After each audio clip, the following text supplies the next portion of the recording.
안녕하십니까. 빌딩NC 박주현입니다. 전혜진 씨 빌딩 논현동 빌딩 매각한 걸 가지고 언론에 많이들 노출되신 것 같아요. 노출됐는데 이분이 사신 건물이 나쁜 건물은 아니었어요. 22년에 140억에 사서 1년 만에 150억 주고 팔았다라는 기사가 많이 나왔습니다. 자, 이분이 사신 건물은 2종 일반 주거지역의 전면에 8m 이상 도로를 끼고 있고요. 이 건물의 가장 큰 특징은 용적률입니다. 이게 약 400% 가까이 되는 아주 좀 독특한 건물이에요. 실제로 지금 2종 일반 주거지역이 90년대 말 2000년대 초반에 한 300%까지는 지어지는 경우들이 종종 있습니다. 근데 이 건물 같은 경우는 특이하게 약 400% 가까이 지어지는 거의 준주거 지역에 맞먹는 건물 용적률을 확보하고 있어요. 그게 가장 이 건물을 사신 큰 매력이었을 거라고 생각은 됩니다. 그럼에도 불구하고 이분이 1년 만에 파실 수밖에 없었던 이유가 있겠죠. 단순히 용적률이 400% 가까이 되니 임대료가 얼마가 나올 거야 라고 생각을 하셨던 것 같아요. 용적률이 이렇게 이제 완화해 줄 때 지었던 건물들은 철거를 못하죠. 신축은 안 되고 리모델링만 하셔야죠. 용적률을 그대로 지금 활용하셔야 되니까 리모델링만 가능하신 거예요. 그러면 처음에 사실 때 매매 계약을 시작하셨을 때부터 리모델링 계획을 세우셔서 바로 리모델링을 하셔서 임대를 하셨다고 하면 어땠을까라는 아쉬움이 좀 남아요. 입지는 나쁘지는 않습니다. 여기 같은 경우는 나중에 위례 신사선 들어오면 지하철역이 들어오는 입지예요. 이 지금 이면이긴 하지만 이면 골목에도 상권은 만들어져 있습니다. 이제 근생들이 들어와 있는 상권이기도 하고 사옥으로도 많이 들어가는 입지예요. 이분이 지금 보시면 자기 자본 40억에 대출 100억을 받아서 세금 내시고 뭐 이런 수수료들 주시고 하셨으면 한 145억 정도 경비가 들어가지 않으셨을까 판단이 되고요. 지금 이거 150억 주고 팔면 남았을까를 한번 따져보겠습니다.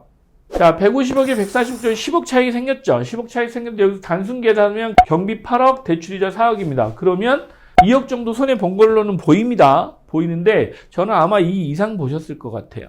아마 최소한 5억 이상은 날리셨습니다. 공실이더라도 건물은 관리를 하셔야 됩니다. 공과금 내시잖아요. 전기요금, 기본요금 다 내시죠. 수도요금, 가스요금 뭐 다 들어가죠. 거기에다가 뭐 엘리베이터 했으니까 엘리베이터 관리하셔야죠. 소방 관리하셔야 되죠. 관리하시는 분들, 청소하시는 분들 인건비 들어가잖아요. 거기에 재산세 내시죠. 종부세 내시죠. 다 내 돈으로 들어가는 거잖아. 생각하시는 경비보다 훨씬 더 많은 경비가 들어갔습니다. 자, 이분이 손해를 감수하면서라도 급처분을 한 이유, 감당을 못 하셨겠죠. 이자 감당을 못 하셨을 거고요. 현재 이분의 이제 금리를 예상해 보면 22년 3월이면 금리가 아마 4% 정도에 받으셨을 거예요. 대출 금리를. 그러면 월 한 3,500만 원 정도 이자만 나가셨을 겁니다. 22년 6월이 지나면서부터 6%대 가까이로 오르셨을 거예요. 6%대로 오르시면서 이자가 급격하게 늘어납니다. 5천만 원대로. 월 5천만 원 내주머니에서 나가야 되는 거죠. 임대를 빨리 맞추시면 되는데 왜 건물 상태를 기존의 건물에서 그대로 지금 유지하고 계셨기 때문에 임대도 쉽지 않으셨을 거예요. 또 하나, 여기 문제가 하나 있었던 게 이건 통건물로만 임대를 맞추신다고 1년을 허비하신 거예요. 안 되면 이런 상황에서는 부분적으로 층별로 임대를 놓으셨어야 돼요. 일단은 버티셨어야 되니까. 관리비, 임대료, 세금 이런 건 누가 냅니까? 다 내주면서 나가요. 그럼 월 5천만 이상 나가셨다는 얘기예요. 사실 때부터 정확하고 분명하게 꼼꼼하게 따져보지 않으시면 이런 상황이 벌어지시는 겁니다. 물론 금리가 오르는 거는 모든 사람들에게 다 해당됐던 현실이잖아요. 그럼에도 불구하고 누군가는 견디시고 계획을 잘 세워서 버티실 수 있는 거고 누군가는 이분처럼 결국은 손해를 보고라도 팔아야 되는 상황이 벌어지는 겁니다. 차라리 이분은 매도 빨리 하시기 잘했어요. 왜냐면 너무 비싸게 사셨어요. 이제 저희가 수익형 부동산 투자하시는 분들한테는 강남 투자를 권해드리지 못합니다. 특히 노년, 신사 뭐 이런 쪽은 수익률이 안 나옵니다. 강남이 지금 3%대 매매 임대 수익률 나오는 것도 쉽지 않아요. 그리고 또 하나는 2종 일반 주거지역, 3종 일반 주거지역, 심지어 1종 일반 주거지역 쪽에서도 매매하시는 분도 있어요. 평당 1억 이상 주시고. 그렇게 해가지고 지금 임대 수익률을 맞출 수가 없습니다. 임대료라는 거는 시장 상황이 있잖아요. 시장별에서 이미 임대료는 어느 정도 시장에 반영된 가격이 있는데 터무니없는 임대료를 받을 수가 없거든요. 4억이나 본인이 직접 들어가서 뭐 병원을 하시거나 이러신 분들 아니면 강남을 그렇게 추천드리진 않습니다. 그래서 이분은 어찌 보면 엑시트는 빨리 잘하셨을지도 몰라요. 더 큰 손해를 빠른 시일 내에 시세 차이를 얻기 힘들다고 하면 손절하시는 것도 방법이실 수 있습니다. 이분이 투자를 실패할 수밖에 없었던 이유는 너무 준비가 부족했어요. 사실 때부터 그러면 내가 얼마에 언제쯤 팔 건지를 계획을 하고 사셨어야 되고요. 첫째는. 둘째, 이 건물을 어떻게 운영할지에 대한 계획을 짜셨어야 돼요. 단순히 이걸 중개하신 분이 이거 통건물로 여기는 잘 나가는 지역입니다 라고 해서 믿고 사시는 게 아니고 주변 부동산에 가서 물어서 보시고 요즘에 임대가 어떻게 나가고 있는지 시황도 좀 보시면서 그걸 파악을 하셨어야 됩니다.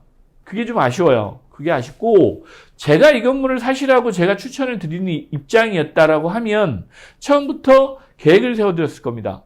매매 계약해놓고 잔금기를 3개월 정도 늦춰놓고 나서 그 시간에 리모델링 계획을 세워서 리모델링을 진행해서 새 건물처럼 만들어놓고 임대를 하면 임대는 나갔을 지역이에요. 그 계획까지 세워서 임대를 하셨다 그러면 1년 정도 공실이 되는 상황은 막았을 겁니다.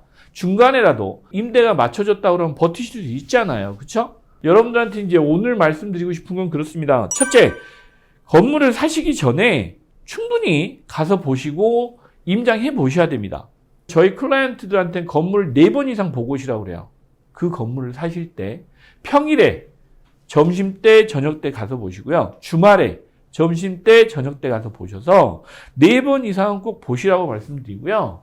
그 다음에 건물 투자는 처음에 계획을 정말 잘 짜고 들어가셔야 됩니다. 자금 계획, 엑시트 계획, 건물 관리 계획 그런 부분까지도 꼼꼼히 따져보시고 건물 투자를 결정하셔야 실패하지 않습니다. 그리고 리스크 관리를 꼭 하셔야 돼요. 중간에 어떤 일이 벌어질지 모르기 때문에 그 리스크 관리를 하실 수 있는 파트너가 꼭 있으셔야 됩니다.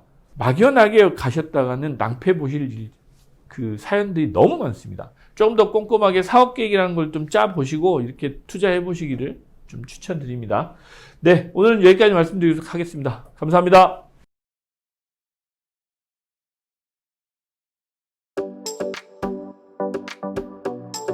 그럼 좋아요, 구독, 알람 설정까지 여러분의 성공 투자를 함께 하겠습니다. 2권 책 나왔습니다. 읽어보시면 도움이 많이 되실 겁니다. 실제로 여러분들 부자 되시는데 입지가 가장 중요하다는 말씀을 많이 드리는데 입지 관련해서 열심히 제가 돌아다니면서 파악한 내용들을 이 책 안에 넣어놨습니다. 여러분들이 시간이 없으셔서 실제로 이제 임장이나 이걸 하실 수 없는 분들은 이 책을 참고하시고 관심 지역들을 찾아가 보시면 많이 도움이 되실 겁니다. 여러분들 부자 되시기 바랍니다.